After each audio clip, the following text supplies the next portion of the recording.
আর কিছুদিন পরে আমাদের বাঙালি শ্রেষ্ঠ উৎসব দুর্গা উৎসব শুরু হবে। মায়ের যে রূপ এবং মায়ের সাথে লক্ষ্মী, সরস্বতী, গণেশ, কার্তিক, মহিষাসুর, সিংহ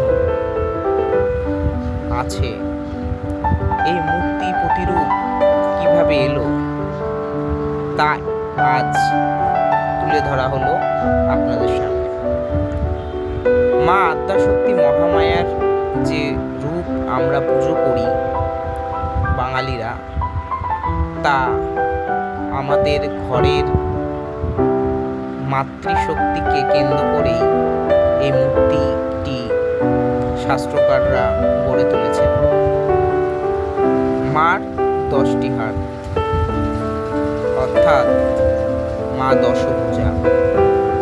যেমন একজন গৃহিণী একদিকে যেমন পুত্রের স্কুলে যাওয়ার জন্য তৈরি করে, আরেকদিকে স্বামীর কাজে যাওয়ার জন্য খাবার তৈরি করে, আবার আরেকটি হাতে অন্য একটি কাজ করে। তার হয়তো 2টি হাত, কিন্তু দশভুজার মতো তিনি সব কাজ করেন। আবার তার বিভিন্ন রকম রূপ। একজন সন্তানের কাছে মা স্নেহময়ী, কিন্তু সন্তানের যারা অনিষ্টকারী তাদের কাছে মা রণনী চণ্ডী, বগলামুখী রূপ ধারণ করে এবং চামুণ্ডা রূপ ধারণ করে।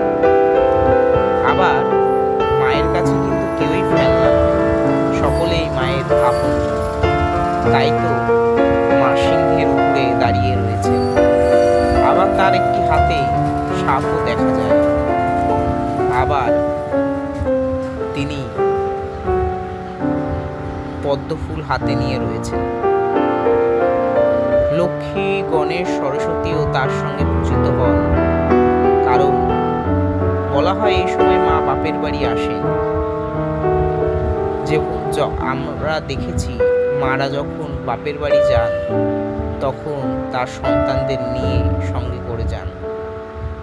তাই মাতৃশক্তির সেই কল্পনাকে কেন্দ্র করে মা দুর্গাও তার 4 সন্তানকে নিয়ে বাপের বাড়ি আসেন।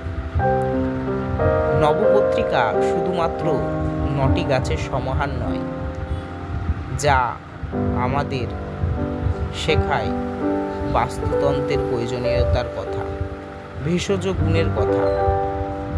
9টি যে বৃক্ষ তার সমাহার হচ্ছে নবপত্রিকা।